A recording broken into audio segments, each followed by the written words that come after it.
Manusia, hewan maupun tumbuhan, sebagai makhluk hidup, kita perlu oksigen untuk hidup. Waktu bernafas, kita mempunyai organ-organ yang bekerja sama dan membentuk sistem organ yang bekerja mengatur oksigen yang ada di lingkungan hidup sampai pada setiap sel yang kita butuhkan. Oksigen ini tidak tersedia di dalam tubuh makhluk hidup. Kita mendapatkan oksigen dari lingkungan sekitar kita. Bernafas artinya kegiatan menghirup atau memasukkan oksigen dari lingkungan hidup dan mengeluarkan karbon dioksida dan uap air melalui alat pernafasan kita. Kali ini kita akan mempelajari lebih lanjut tentang organ-organ pernafasan manusia.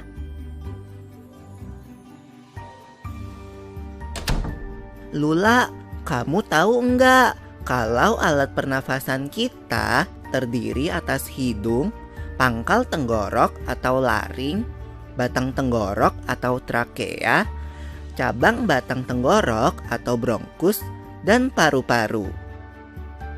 Iya, Pipo. Melalui lubang hidung, udara mendapatkan jalan keluar dan masuk ke dalam tubuh kita. Tapi, selain itu, udara juga dapat keluar masuk melalui mulut loh. Namun, jika kita bernafas menggunakan hidung, akan lebih baik loh, Pipo. Karena terdapat lendir dan rambut-rambut halus.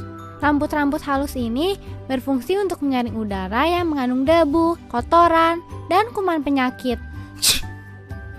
Benar sekali, Lula. Selaput lendir berfungsi untuk mengatur suhu udara yang akan masuk ke paru-paru dan mengatur kelembapan udara agar sesuai dengan kelembapan tubuh.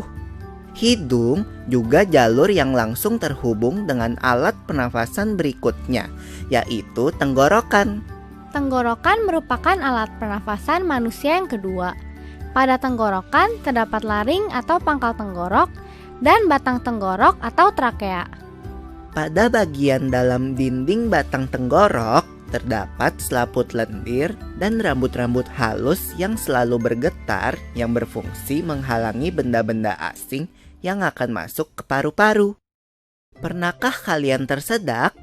Kamu pernah enggak, Lula? Pernah banget, Pipo.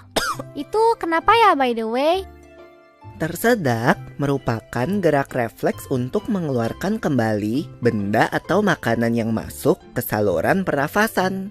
Oh, aku tahu. Gerak refleks adalah gerak cepat dan otomatis yang menanggapi rangsangan dari luar organ, kan? Iya, Lula. Kemudian pangkal tenggorok yang disebut juga laring menghubungkan hidung dengan batang tenggorok atau yang biasa disebut trakea. Pada ujung trakea terdapat bronkus, yaitu percabangan yang menghubungkan trakea dengan paru-paru kiri dan kanan. Paru-paru terletaknya di dalam rongga dada, kan, Pipo? Jika kita menghirup udara, maka udara masuk ke paru-paru. Lalu kemana lagi ya? Melalui bronkus menuju cabang dari bronkus yang disebut bronkiolus dan berujung pada gelembung paru-paru yang juga disebut dengan alveolus. Pada alveolus ini kan yang terdapat pembuluh darah, di mana terjadi pertukaran gas oksigen dengan karbon dioksida.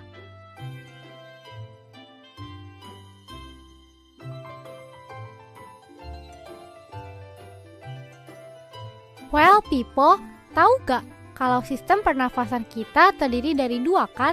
Yaitu sistem pernafasan dada yang umum kita lakukan dan juga sistem pernafasan perut. Jelasin dong, Pipo, apa sih perbedaan detailnya?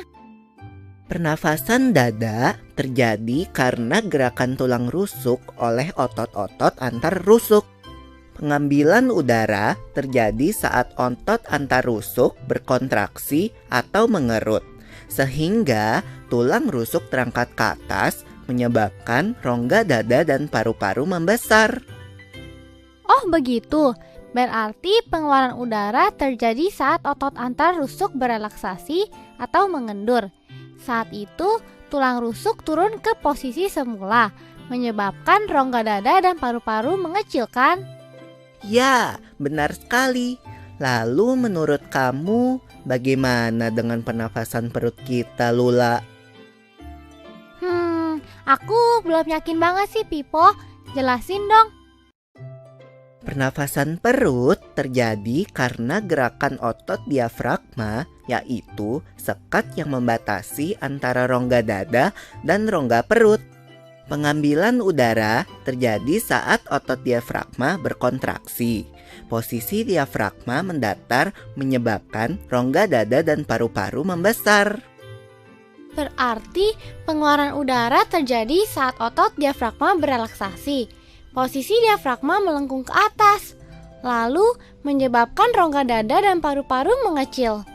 You're right, Lula. Lalu, gimana kalau kita sesak nafas karena banyak asap?